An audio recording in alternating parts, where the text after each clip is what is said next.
Kara köpek seni.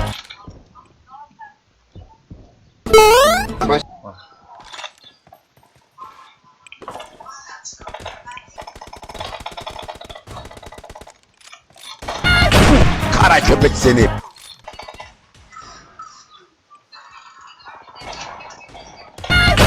Kara köpek seni. Kara köpek seni.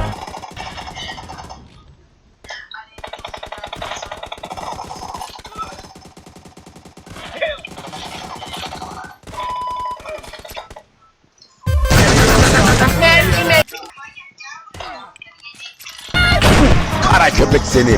Dur oğlum dur. Dur oğlum bir yalasın o ya.